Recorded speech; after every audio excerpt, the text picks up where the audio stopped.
Ayatollah খামেনিকে হত্যার হুমকি দিচ্ছে এবং তেহরান ছেড়ে চলে যেতে বলছে জনগণকে। ইসরায়েল ইরান যুদ্ধ শুরু হয়েছে। ইসরায়েল প্রথমেই আক্রমণ করেছে ইরানের বিভিন্ন স্থাপনা ধ্বংস করেছে, বিভিন্ন সেনাপ্রধানের বিভিন্ন পর্যায়ের মানুষকে হত্যা করেছে, তাদের সায়েন্টিস্টদের হত্যা করেছে। তারা এই প্রায় ইরানে 600-র অধিক মানুষকে তারা হত্যা করেছে।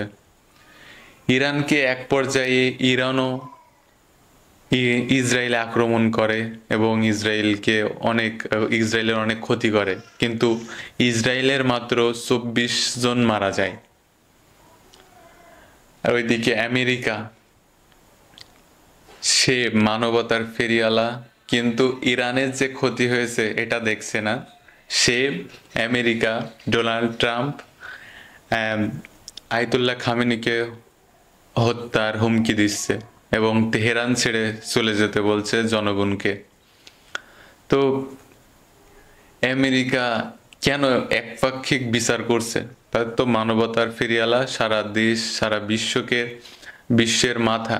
তার তো এক পক্ষ না নিয়ে সমস্ত বিষয় এবং সবার সঠিকভাবে বিচার করা, কিন্তু সে যে বিচার করছে তো একপাক্ষিক। কারণ সে জানে যে ইসরায়েল ছাড়া কোনো দেশ, মধ্যপ্রাচ্যের কোনো দেশ তাদের পুতুল হতে চায় না, তাদের কথা শুনতে চায় না। সেজন্য ইসরায়েলকে বসিয়ে রেখেছে ওখানে, যাতে ওখানে যুদ্ধ লাগিয়ে রাখতে পারে এবং এই যে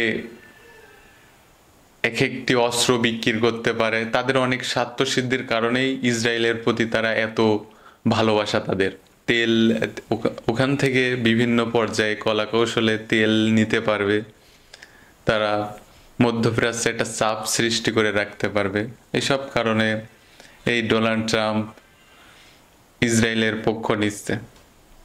আর এর আগেও সাদ্দাম হোসেন সহ গাদ্দাফি বিভিন্ন নেতাদের বিভিন্ন কারণে, মানে এই যে তাদের লাভের জন্যই তারা চাইতো না যে তাদের থেকে অন্য কোনো দেশ শক্তিশালী হোক, সেই কারণে তাদেরকে হত্যা করেছে। তাদের বিরুদ্ধে অভিযোগ দিয়েছে যে তারা পারমাণবিক অস্ত্র বানাচ্ছে, পারমাণবিক বোমা বানাচ্ছে। এইসব অভিযোগে তাদের দেশে অভিযান চালিয়েছে, তাদেরকে হত্যা করেছে, কিন্তু পরবর্তীতে তার কোনো প্রমাণই পায়নি। তো এইসব বিষয় দেখার পর আমেরিকা অনেক অত্যাধুনিক দেশ হতে পারে, কিন্তু তাদের মাথায় সবসময় তাদের স্বার্থের বিপরীতে যে যায় সে তাদের কাছে খারাপ। তারা হয়তো ন্যায় নীতির শিক্ষা দেয়, কিন্তু তারা আসলে কোনো ন্যায় নীতি মানে না। তাদের বিপরীতে কোনো স্বার্থের বিপরীতে কোনো কিছু গেলে তারা সেটাকে মানে না এবং তাদের স্বার্থের জন্য তারা অন্যায় করে, কিন্তু তারা এটা স্বীকার করে না। তো আমাদেরকে কি করা উচিত? আমাদেরকে নিজেদেরকে গড়তে হবে শিক্ষার সাথে, প্রযুক্তির সাথে গড়তে হবে, নিজেদেরকে তৈরি করতে হবে, যুদ্ধ করা শিখতে হবে,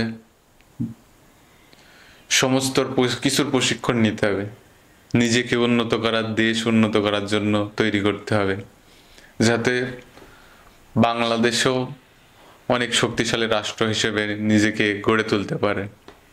আর এটা হবে যদি আমাদের সবার একক চেষ্টা থাকে। তো কোনো দেশই গোলাম হতে চায় না, কিন্তু গোলাম করে নেয় আর এক দেশের শক্তি। যে দেশ শক্তিশালী হয় বেশি, সে দেশ দুর্বল দেশকে দাসত্বে পরিণত করে। আমেরিকা যেভাবে সারা বিশ্বের অনেক দেশকেই গোলাম রাখতে চায়, মধ্যপ্রাচ্যের কোনো দেশকে সে উঠতে দিতে চায় না। যে দেশই উঠতে চায় তাদের বিরুদ্ধে বিভিন্ন স্যাংশন দিয়ে, বিভিন্ন অভিযোগ দিয়ে তাদেরকে সেই পর্যায় থেকে নামিয়ে আনে। এই বলে আমি আজকে আমার এই কথা এই পর্যন্তই শেষ করছি। ভালো থাকবেন, সুস্থ থাকবেন, এই দোয়াই করি। আল্লাহ হাফেজ।